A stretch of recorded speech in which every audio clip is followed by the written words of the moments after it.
예, 안녕하세요. 자동차 보험 핵심 정리 및 유형별 문제풀이반 1주차 강의 시작하겠습니다. 자, 자동차 보험도 마찬가지인 게 이제 제가 이 강의 개설하게 된 이유는 시험 시간이 이게 기간이 길어지면서 기존에 공부하시고 이제 계셨던 분들 좀 뭐 매너리즘에도 빠지고 좀 정리하는 게 좀 필요하고 그런 거 분들 좀 요청이 많아서 제가 강의 4주짜리 강의 개설을 한 거고요. 자, 이것도 자동차 보험도 마찬가지로 그 기본 달리기 강의라고 제가 8시간짜리 제가 개설을 해 놓은 게 있는데요. 그 강의 같이 여기다가 첨부를 해 놓을 거니까 그 강의 먼저 들으시고 이거 정리 한번 하시고 이 강의 듣는 게 효과가 더 좋을 거라고 생각을 해서 꼭 그렇게 좀 순서를 맞추시도록 좀 부탁을 드리고, 자, 4주간 진행할 거고요. 뭐 기본적인 내용은 그냥 그때 제가 프린트물로 진행할 건데, 오늘 첫째 주는 이제 일단 기본적인 이론 먼저 정리해 드리고 기본 유형에 대한 사례 연습 한번 할 거고요. 그 다음에 2주차는 이어서 하고 면부책 사례 연습, 3주차, 4주차는 여러분들 뭐 사실 자동차 보면서 그렇게 계산은 이렇게 중요한 건 아닌데 하도 계산하니까 그 다음에 요즘에 뭐 트렌드가 어쨌거나 계산이 나오는 건 맞으니까 간단하게라도 지급보험금을 구하게끔 돼 있으니까 그거에 대한 부분까지 같이 묶어온 문제를 가지고 연습을 하도록 하겠습니다. 일단 보시면, 자, 오전에도 제가 이런 얘기 했지만 자동차 보험이랑 책임문제 보험 같은 보험이에요. 배상 책임, 피보험자의 배상 책임을 보상해 주는 게 배상 책임 보험의 한 유형이 자동차 사고로 피보험자가 손해배상 책임을 질 때 보상해 주는 게 자동차 보험이고, 거기에 플러스해서 조금 특이한 게 두 가지 들어가 있죠. 뭐냐면 자기 시체 사고랑 무보험차 상해가 들어가 있는 거예요. 그거는 이제 상해보험이죠. 상해보험이고, 그래서 자기치 사고, 무보험차 상해까지 이제 묶어 있는, 그리고 대물하고 자차까지 묶여 있는 자동차 보험은 그래서 약간 상품 자체로만 보면은 패키지 보험이라고 할 수 있어요. 예. 자, 마찬가지로 1단계 오전하고 똑같아요. 법률상 배상 책임이 있어야 돼요.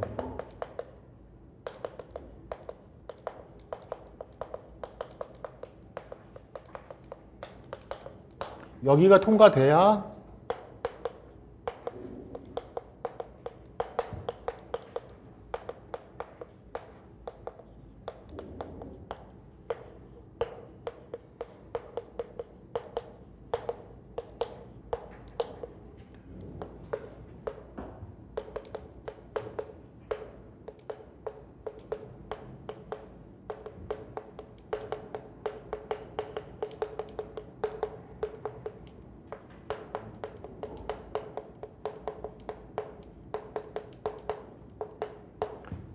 일단 이거는 대인 1, 2에 대한 얘기만 먼저 하는 거예요. 네.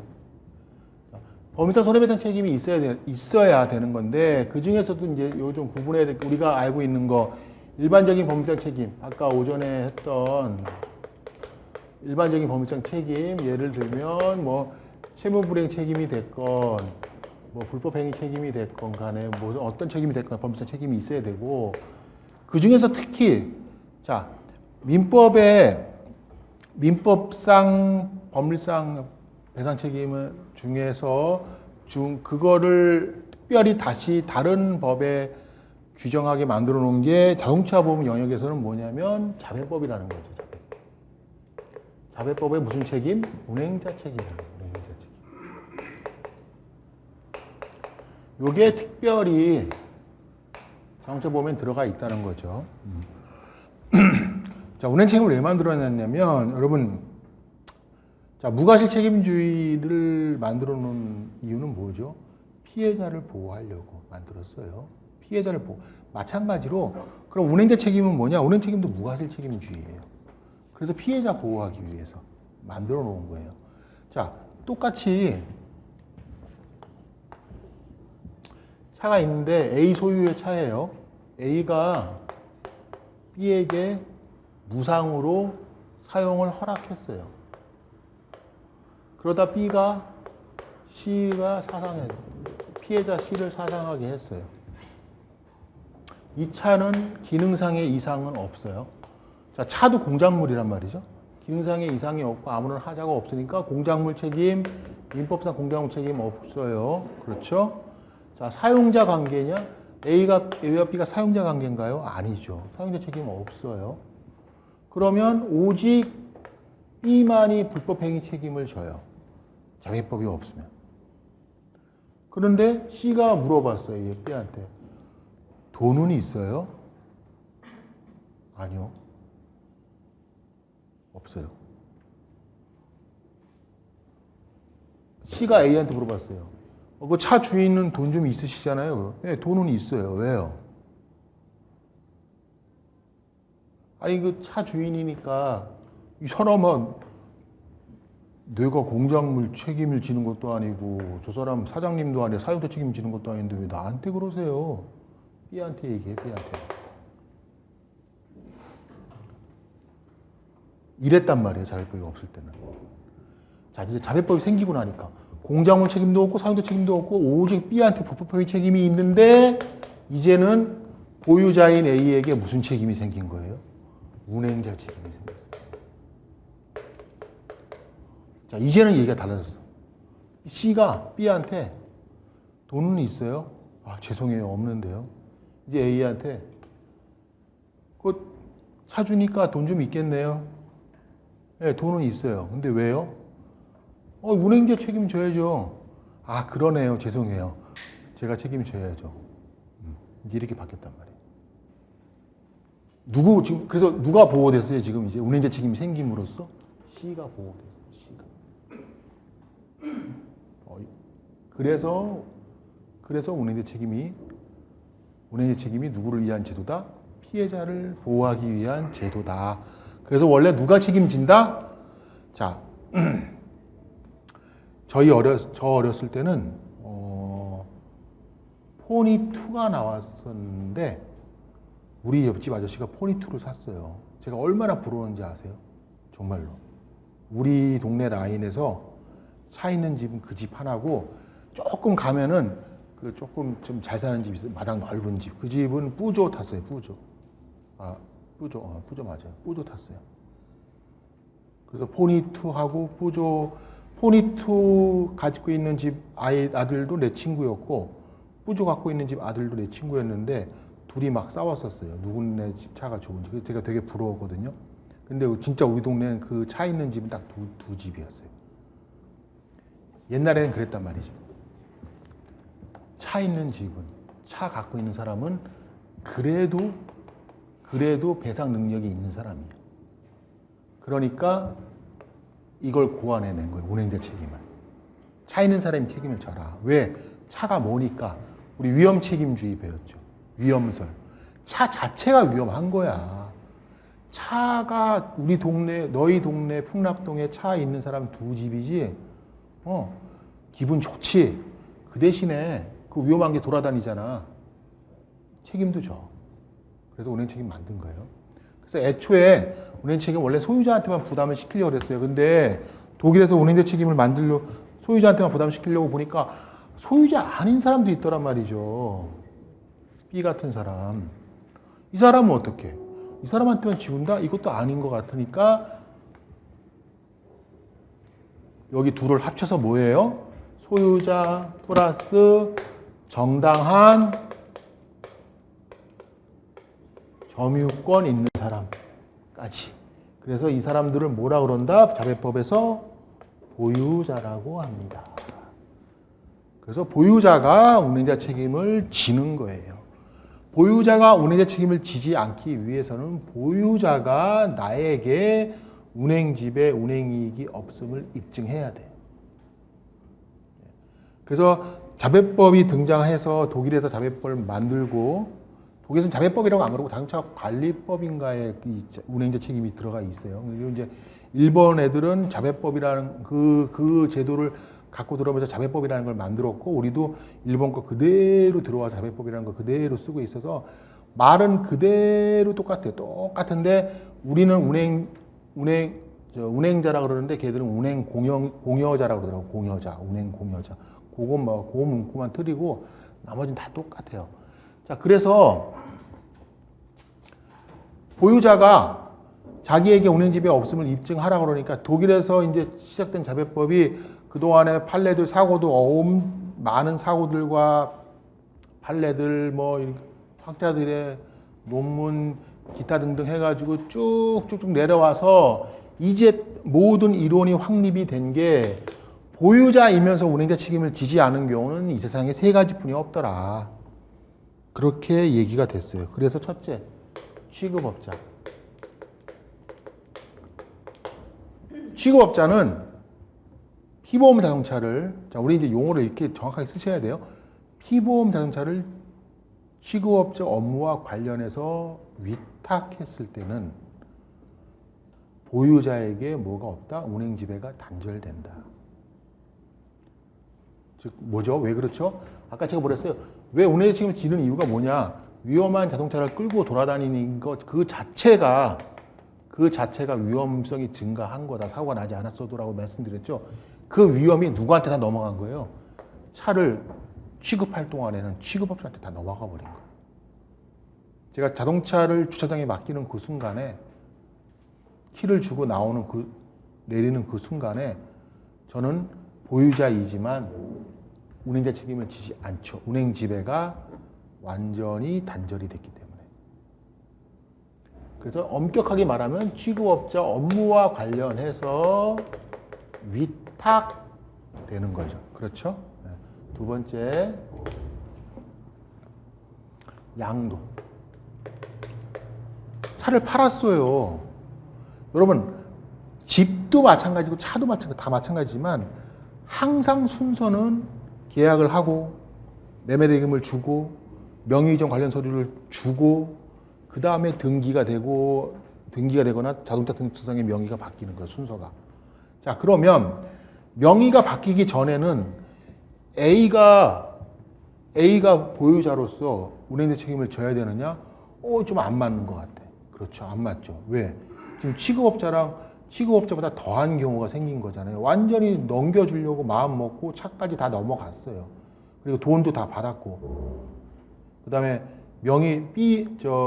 양수인에게 명의이전 관련 서류도 다 넘겨줬어요. 이제 양수인 이름으로 명의만 바꾸면 돼.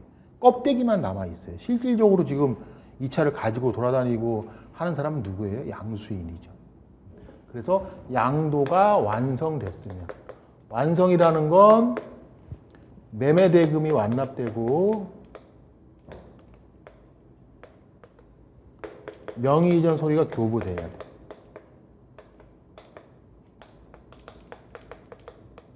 이게 안 되면 왜 안 되는 걸까요? 이게 안 되면 왜 운행 지배가 이전되지 않았다고 생각할까요?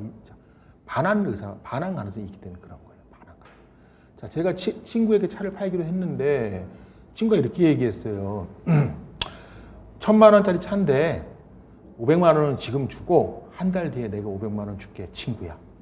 그동안에 내가 먼저 타자. 그래, 그렇게 하자. 한 달 뒤에 친구 연락이 없어요. 전화를 했죠. 친구야, 500만 원 줘라. 조금 기다려주면 안 되니? 안 돼. 그럼 어떡하니? 차 돌려줘.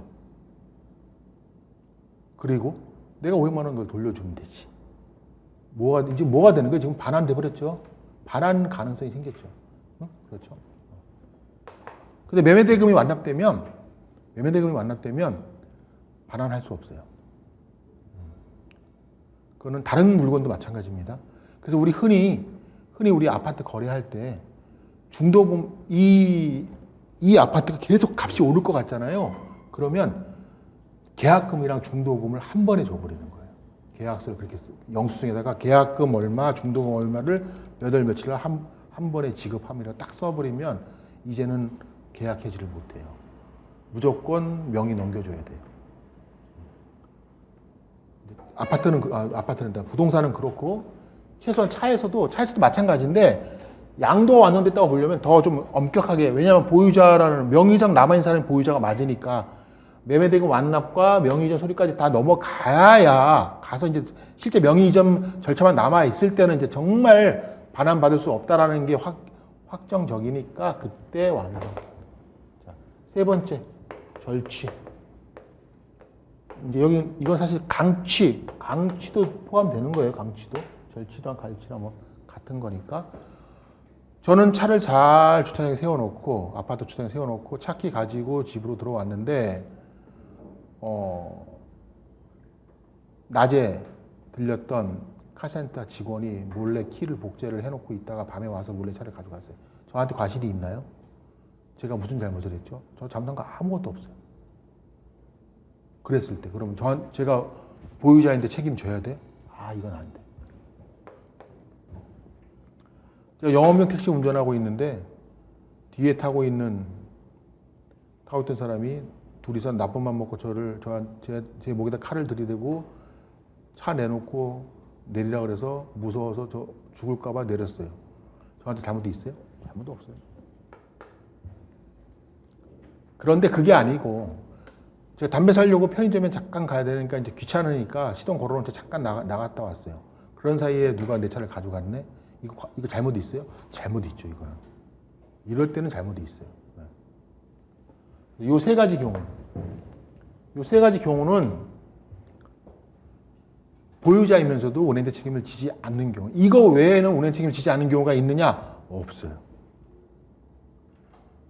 없습니다. 제가 말씀드렸죠? 자배법이 운행자 책임 제도가 생기고 나서 다 여태까지 연구해서 나온 결론이라고. 그러면 그에 비해서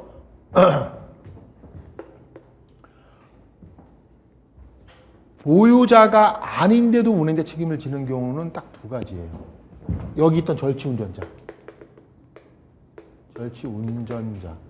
절취운전자라도 운행자예요. 그 다음에 무단운전자. 이것도 무단운전자라도 운행자입니다. 이 두 사람들은 보유자가 아니면서 운행자 책임을 지는 사람들이에요. 자, 그럼 결론은 뭐냐? 운행자 책임의 범위는 보유자의 범위보다 넓다? 그렇죠. 왜? 절취 무단운전자가 들어가니까. 그렇죠? 자, 그래서 그게 제가 지금 말씀드리는 내용이고, 그래서 자배법은 말이죠. 자배법은 피해자를 보호하기 위해서 제도를 만들었는데, 특별히 운행자라는 거 말고, 특별히 어떤 특정한 피해자만 보호하자라고 해서 만들어 놓은 개념이 뭐냐? 타인이에요. 아까 오전에 말씀드린 것처럼 피해자를 보호하는 게 아니고 타인을 보호해요. 피해자는 왜 그러냐면 개념이 달라졌기 때문에 그래요. 자, C라는 사람이 옛날 자배법 없을 때는 B라는 가해자가 불법행위자가 C라는 피해자에게 배상을 해주면 되는데 이제는 현장에도 없던 A라는 보유자가 C라는 사람한테 배상을 해줘야 되니까 새로운 개념이 필요하단 말이죠. 그래서 이 사람을 뭐라고 그런다? 타인이라고 해서 그래서 그럼 타인이 아닌 사람, 즉 타인성이 없는 사람, 타인성을 인정 못 받는 사람들은 자배법상 손해배상 청구를 할 수 있을까요? 못하죠. 못하죠. 자, 그럼 거꾸로 C는 여기서 B라고 그러면 안 되겠네. 자, 그럼 피해자는 자배법상 운행자 책임이 없는 사람에게 자배법상 운행자 책임을 근거로 한 손해배상 청구를 할 수 있을까요? 못하죠. 그냥 불법행위 책임만 청구할 수 있는 것 뿐이죠. 그렇죠? 그렇죠. 자, 그래서 타인이라는 개념을 만들어 놨고, 마찬가지, 이제 그리고서, 자, 자배법상 운행자 책임의 본질은 현장에 있었건 없었건 간에 이 차를 보유하고 있는 사람에게 범위자 손해배상 책임을 부여시키는 제도니까, 네? 그래서 이걸 부여시키는 제도니까, 필연적으로 운행자가 아님에도 사고를 야기한 당사자, 직접 불법행위를 한 그 사람은 구분을 시켜줘야 돼. 그게 뭐예요? 그래서 운전자랑 운전보조자인 거예요. 그래서 자배법에 뭐라고 되어 있냐? 자기를 위하여 운행하는 자는 운행자 책임을 지는 것이고, 보유자란 소유자 및 정당한 점유권자를 보유자라고 하고, 타인은 자배법상 운행자 책임으로 인한 손해배상 책임의 객체라고 하고, 운전자 또는 운전보조자는 뭐라 그러냐? 타인을 위해, 여기서 말하는 타인은 운행자, 운행자를 위하여 운전하거나 운전의 보조에 종사하는 자를 운전자 및 운전보조자라고 해서 자배법은 이 세상의 사람을 딱 세 가지로, 모든 사람을 세 가지로 분류시켜 놓은 거예요.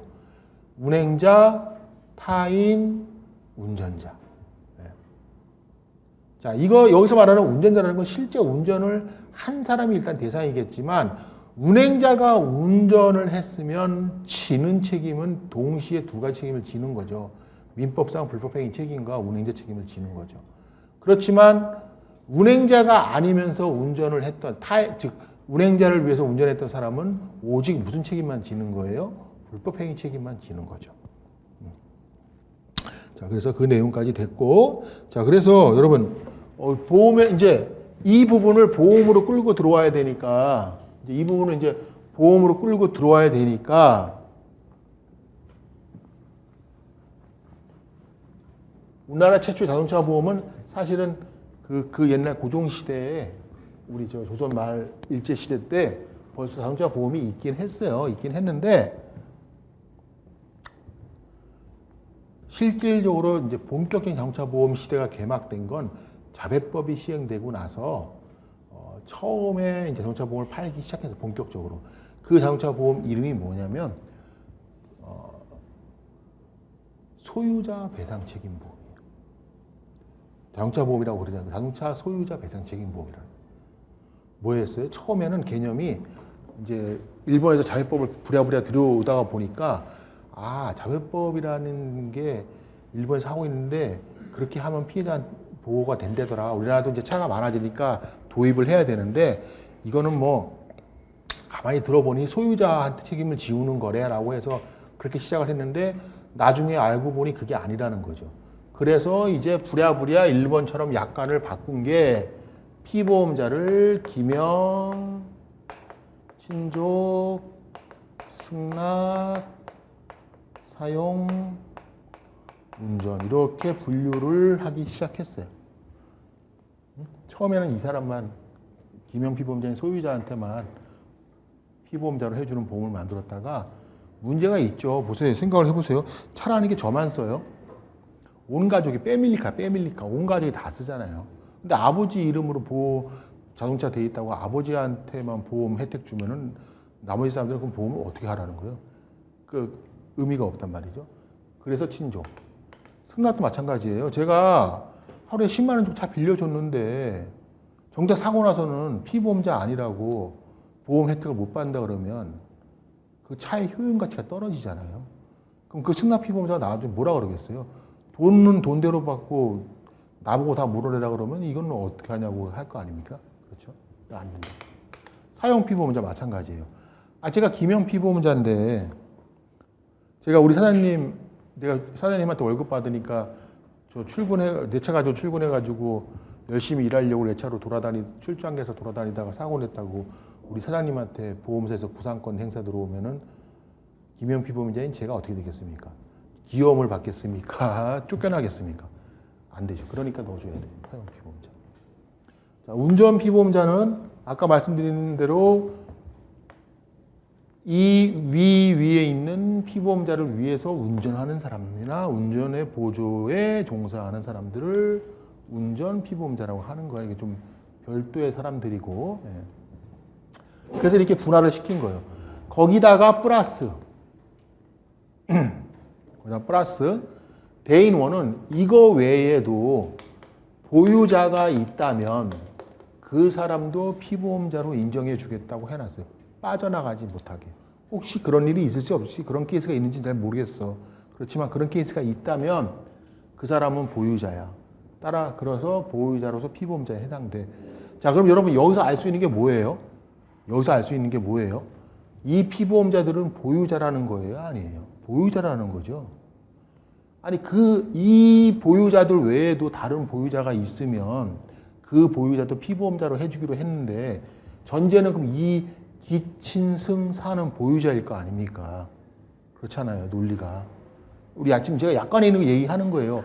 기친승사는 보유자여야 된다고요.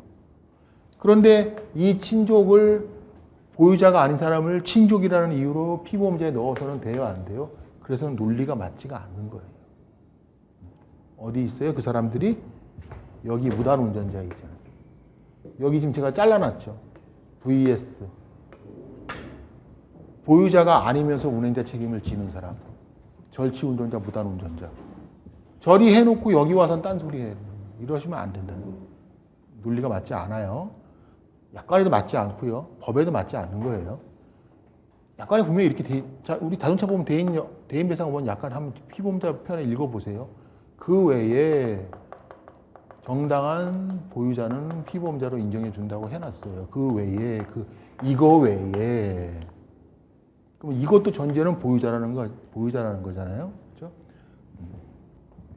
자, 그리고 그 다음에 대인배상원은 특이한 보험인 게 여러분, 자, 대인배상원은 의무보험이에요. 그래서 사실은 다른 책임보험에 있는 의무보험들보다 훨씬 자동차 보험 의무보험이 관리가 엄청 잘 돼 있고 굉장히 대단한 게 어느 정도냐면 여러분, 깜빡하고 책임보험 갱신 안 하잖아요.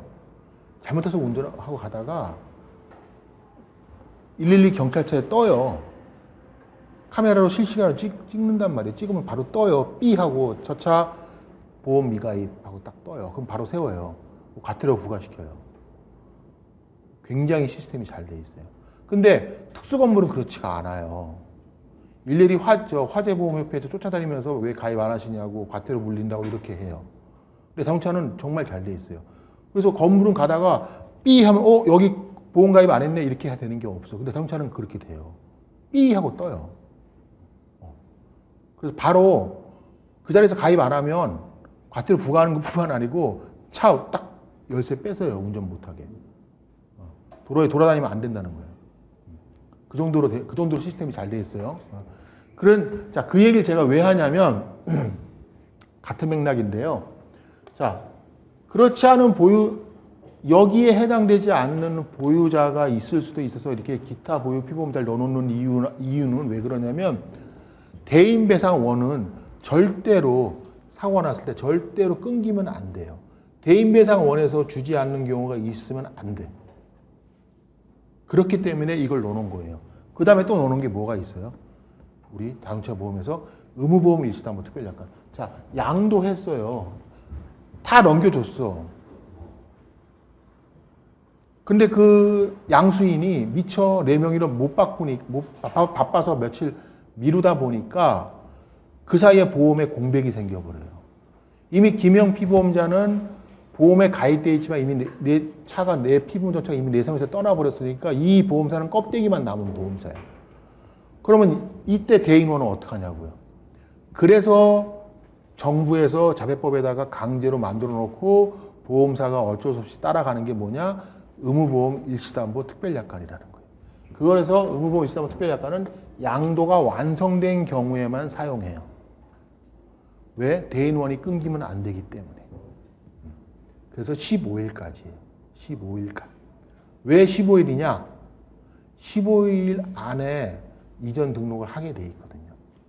15일 안에 15일 넘어가면, 이전 등록 넘어가면 어떻게 되냐면, 아까 말씀드린 것처럼 경찰차에 걸리면 이제 잡혀가는 거고, 그 다음에 과태료 나오고, 그 다음에 그럴 때 그럼 사고 났을 때 어떻게 되냐? 그럴 때 사고 났을 때 뭘 해주느냐? 이 절치운전도 마찬가지고 15일이 넘어갈도록 명의 이전도 안 되고 아니면 보험가입도 안 하고 갱신도 안 하고 돌아다니고 이런 차들 아니면 사고를 내놓고 도망가서 찾지도 못하고 이런 차들 위한 이런 경우를 위한 보험이 뭐냐? 정부 보장사업. 이것도 대인원이에요. 자, 그러니까 자 보세요. 그러면 차를 친구한테 팔았더니 양수인인 친구가 차일피일 미루면서 15일이 지났어요. 그럼 15일까지는 의무보험 일시담보 특약에서 대인원을 보상해주고 15일이 지나고 나면 그리고서 그 친구가 사고 내면 정보보장사업에서 보상해주고 절대 대인원이 끊길 일이 없어요. 그죠? 이렇게. 그래서 우리나라 정말 이 제도 정비가 되게 잘 돼 있는 거예요. 절대로 이렇게 그래서 대인원은 끊기지는 않아. 절대 끊길 수가 없어요. 절대로. 자, 그래서 그 얘기를 지금 제가 드리는 이유는 뭐냐면 대인원은 이렇게 절대로 끊길 일이 없는데 대인2라는 거는 임의보험이에요. 영업용은 좀 달라요. 영업용은 대인 무한을 의무보험으로 가입해야 돼요. 그렇지만 이제 일반적인 자동차에서는 임의보험인데 그러면 그게 있고 없고 차이가 하늘과 땅 차이야. 왜? 보상이 무한이 보상이 무한. 네? 보상이 무한. 보상이 무한. 한 방에 최고로 나간 건 4만 건이 22억이었었어요, 저는. 한 방에 최고로 나간 거 22억. 무한이니까 가능하죠. 22억이라니까요. 현장 사망인데. 그리고 개호권으로는 그 사람한테 직접 준 것만 한 7, 8억 줬고 그동안 나간 치료비에 가불금에 하면은 한 20, 한 7, 8억 정도 됐을 거예요. 고등학생이었는데 우리 차가 신호위반해가지고 하반신 마비였어요. 하반신 마비인데 하반신 마비는 보통 개호가 0.5인이나 0.25인 뭐 이렇게 주는데 어떻게 1인이 나왔는데 그냥 그대로 판결 두드려 맞아가지고 1인을 다 주는 바람에 하여간 뭐 개호비 월 개수도 240 폭포만 개수 다 걸려버리고 뭐 일실수입 폭포만 개수 240 걸리는 건 당연한 거고 무과실에 막 그 개호 1인에 뭐 향후 치료비에 막 하여간 난리가 났었어요. 며칠 동안 밤잠을 못 잤는데 진짜 그게 무한보험이라서 가능한 거예요. 무한보험이라서. 그래서 그러면 이게 이제 이렇게 되다 보니까 대인 원으로만 배상해줘도 충분할 것 같은데 무한보험이 없을 때 이런 불편한 점이 있단 말이죠. 있으니까 그렇다고 무한보험을 전 모든 자동차에 다 가입시키라고 할 수도 없고 하니까 이제 궁여지책으로 여러 가지 보완하는 제도들을 만들기 시작한 게 첫째가 피보험자가 사고를 당했는데 상대방이 대인2가 없어. 그러면 그래서 무보험차 상해.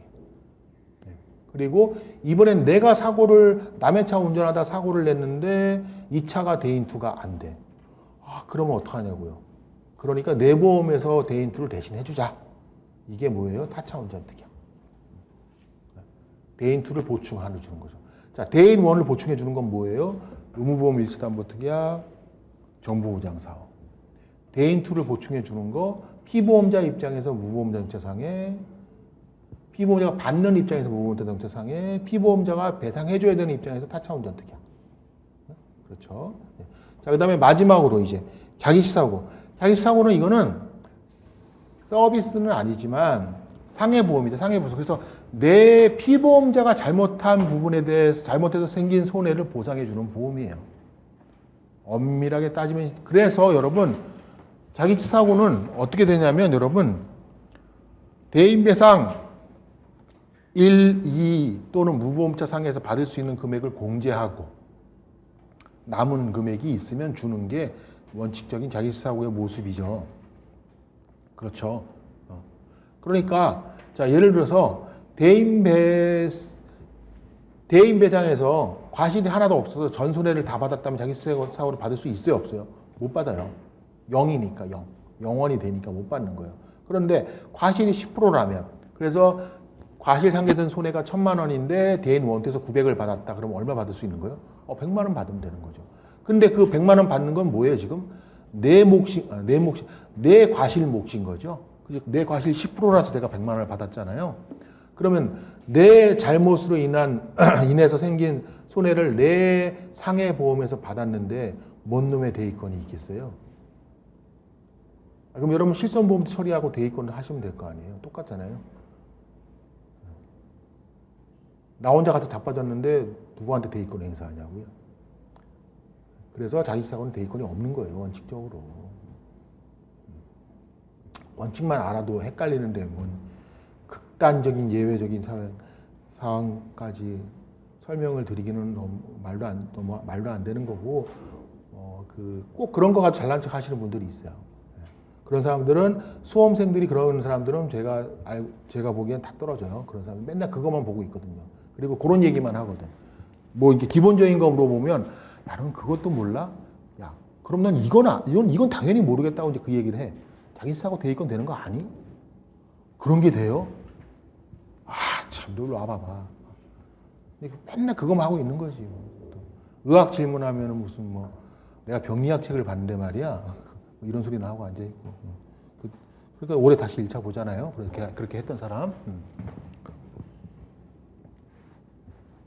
올해 1차 또 봐요. 그 사람도. 올해 또 될까? 2차가? 뭐나 모르죠. 계속 공부 계속 그렇게 하면 또 떨어져요. 병리학 책 보고 봤다는 둥, 뭐 해부학 책을 봤다는 둥, 뭐. 근데 학원 교재는 왜 안 보냐고. 학원 교재를 먼저 봐야지. 그죠?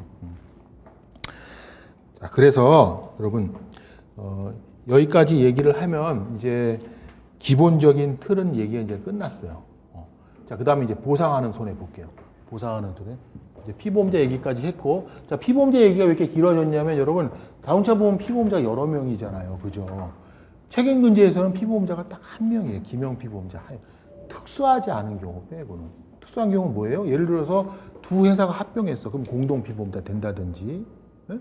된다든지, 아니면 일상생활이나 가족 일상생활 배상 책임보험에서 배우자랑 주거를 같이 하는 친족들이 피보험자가 된다든지 이런 경우들 빼고 책임근제보험에서는 피보험자는 원칙적으로 기명 피보험자 하나뿐이 없어요. 네. 원칙적으로. 또 그런데 자동차 보험에서는 아까 말씀드린 것처럼 이렇게 기친, 승사, 운해, 기타, 보유, 피보험자까지 이렇게 다 만들어 놓고 이러고 있단 말이죠.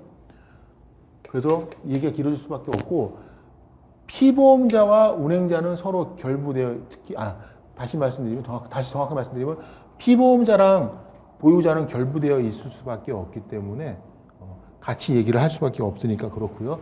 자, 그 다음에 이제 보상하는 손해.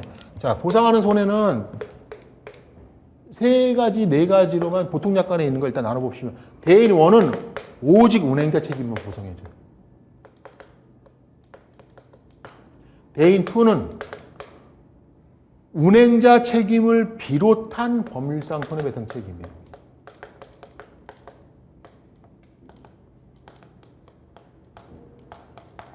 운행자 책임을 비롯한 법률상 손해배상 책임이에요. 자, 그러니까 택시가 승객을 태우고 가다가 사고를 냈어요. 택시 승객은 무슨 책임도 물을 수 있죠? 운송계약, 유상운송계약에 의한 채무불이행 책임도 물을 수 있어요. 그렇죠. 왜요? 내가 돈을 택시비를 내는 이유는 뭐예요? 나를 안전하게 목적지까지 데려다 주기로 약속하고 돈 받은 거 아니에요? 돈 받기로 했잖아요. 근데 약속 지켰어요? 안 지켰죠. 채무불이행이죠. 대인 2에서는 되는 거예요. 그래서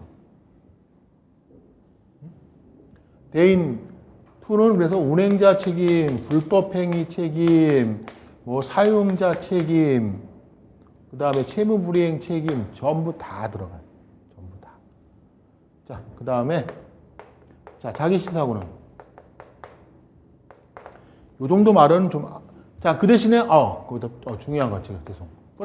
플러스 대인 2는 무슨 보험? 초과보험, 임의보험이니까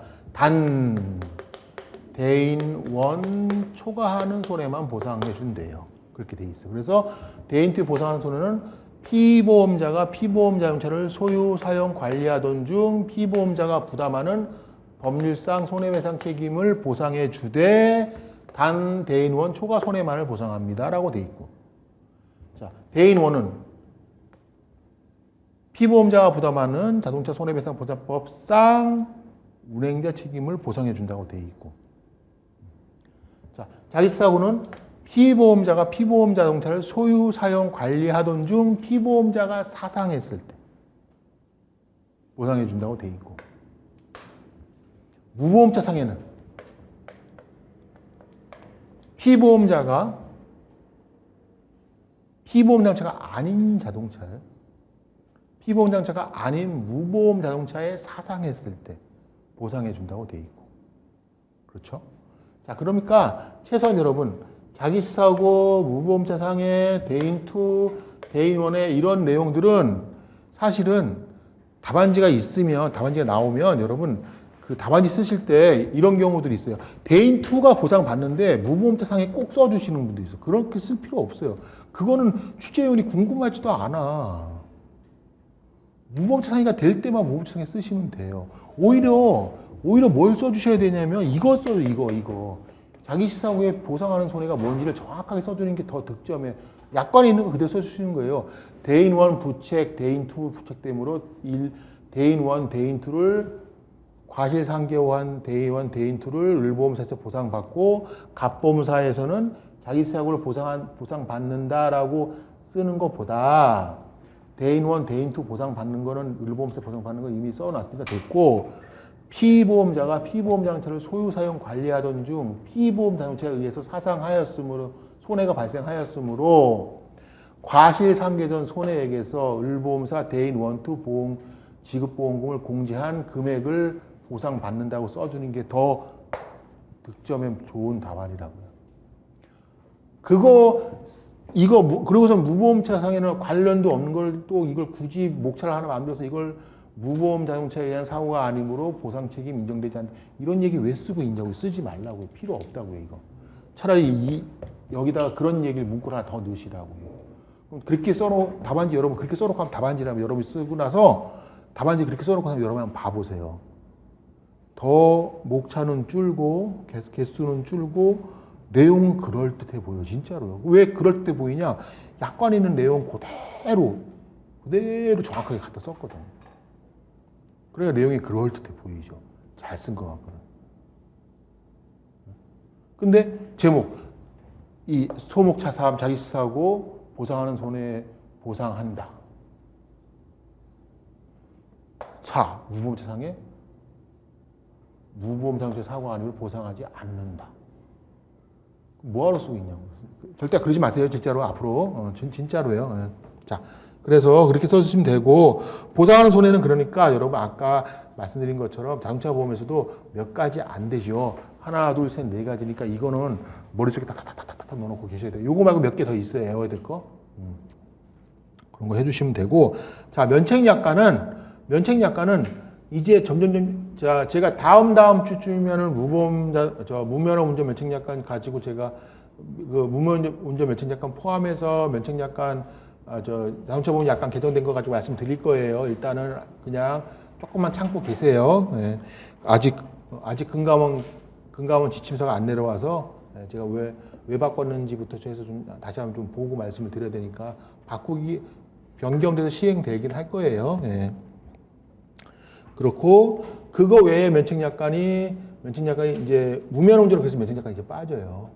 이제 빠지고 여러분 흔히 고전지에 그렇게 외우지 마시고 이제 중요한 면책약관만 고의사고 그렇죠 면책이고 고의사고 면책이고 그 다음에 거대 위험 면책이고 그렇죠 지진 전쟁 그 다음에 도덕적 위험 계약상 가족책임 면책이고 그 다음에 특이한 위험 유상운송 면책이고 근데 유상운송은 예외도 있고 예외도 있고 그 부분은 여러분들 정리하시면 되고 면책이고 무면허 운전 이제 빠져나갔고 자 그 다음에 이제 피보험자면 피보험자의 부배자 면책이고 산재 받을 수 있으면 면책이고 그래서 자동차 보험은 더 면책약관을 책임근제보험에 비해서 더 정밀하게 써놨죠. 책임보험에서 뭐라고 했어요? 피보험자의 피용인으로서 피보험자 업무에 종사 중이면 면책이라고 해놨는데 자동차 보험에서는 더 정밀하게 피보험자의 사용자의 업무 종사 중이거나 피보험자의 사용자의 동료 직원이 가해를 했을 때는 업무 종사 중에 가해를 했을 때는 대인2가 면책인데 단 초과하는 손해는 보상한다고 해놨죠. 그래서 약관을 더 멋있게 정확하게 정밀하게 자동차 보험 약관을 만들어 놨어요. 그래서 자 그렇고 자 아까 보신 것처럼 피보험자가 여러 사람이니까 이제 그럼 우리가 떠올릴 건 뭐예요? 개별 적용. 피보험자 개별 적용의 요건이 뭐예요? 복수의 피보험자가 있을 때 보상하는 면부책 보상하는 손해를 비롯한 피보험사의 보상 책임은 누구별로 각각의 피보험자별로 판단해야 된다는 게 뭐예요? 피보험자 개별 적용인 거예요. 자, 그래서 엄밀하게 말하면 어떤 사람들은 면책약관 개별 적용이라고 하는데 우리 자동차 보험에서는 최소한 그 얘기는 틀린 표현이에요. 피보험자 개별 적용이 맞는 표현입니다. 왜 그러냐면 자동차 보험 약관에 보면 이 장의 규정은 피보험자별로 개별적으로 적용합니다라고 해놨어요. 이 장이 어디냐? 배상 책임의 장이에요. 즉 대인 배상, 대인 원투, 대물 배상에 대한 이 장의 규정은 피보험자별로 개별적으로 적용한다라고 써놨어요. 네. 그렇기 때문에 피보험자 개별 적용이 맞아요. 자동차 보험에서는. 면책약관만 개별 적용하면 보상하는 손해가 어떤 피보험자에는 되고 안 되고 할 수가 있어요. 그거는 개별 적용 안 한다는 얘기냐? 그렇지는 않다는 거예요. 개별 적용 한다는 것입니다. 예. 여기까지 일단 기본적인 단락을 얘기를 했으니까. 자, 그래서 요 얘기까지만 하고 잠깐 쉴게요. 자, 무슨 얘기냐면 아까 피보험자 중에 여러분 운전 피보험자 있었어요. 우리 운전 피보험자는 운행자 책임이 있어요. 져요, 안 져요? 안 지죠. 무슨 책임만 져요? 불법행위 책임만 져요. 운전 피보험자한테 불법행위만 지는데 우리가 아까 대인원 손해는 무슨 손해만 보상한다 그래서 대인원은 운행자 책임만 보상해 준다 그랬죠. 근데 뭐 운전 피보험자 대인원에다 뭐하러 피보험자 넣어놨어요? 어차피 보상하는 손해에 절대 해당할 수가 없잖아요. 운전자가 운행 책임을 질 일이 없는데 운행자 책임을 지는 대인원에 피보험자에 넣어놓을 필요가 없어요. 왜 넣어놨을까요? 그거는 이제 배상 책임 보험에 있어서 이제 피보험자를 최종적으로 정리를 하면 여러분, 자, 피보험자란 뭐라고요? 첫째, 보험금을 청구할 수 있는 사람. 둘째, 비용 청구할 수 있는 사람, 비용을 납부한 사람. 그렇죠? 셋째, 대의권 행사의 대상이 되는 제3자에서 제외돼요. 피보험자는. 피보험자로 인정되면 제 아무리 잘못해서 사고를 냈어도 보험사는 피보험자한테 뭘 달라고 할 수가 없어요. 그럼 피보험자 아닌 사람들한테는 보험사는 가차없이 돈 지구 끝까지 가서 받습니다. 지구 끝까지 갑니다. 지구 끝까지. 20년 된 것도 갖고 있어요. 이 소멸시효가 재판하면 10년이에요. 10년 지나갈 때가 좀 되면은 컴퓨터에 떠요. 무슨 사건 소멸시효 완성돼 간다고. 그럼 뭐 해야 돼? 소장 또 써야 돼. 그러면 소장 써서 또 판결 받으면 10년 또 연장되는 거예요. 그래서 70 몇 년도 소리도 있어요. 70 몇 년도 소리도 있어요. 저 초등학교 다니는 소리도 있어요. 좀내가 얼마나 앉아서 좀내가. 자, 그래서 여러분, 그런데 피보험자에 해당하면 그렇게 대의권을 행사할 수 없는 거예요.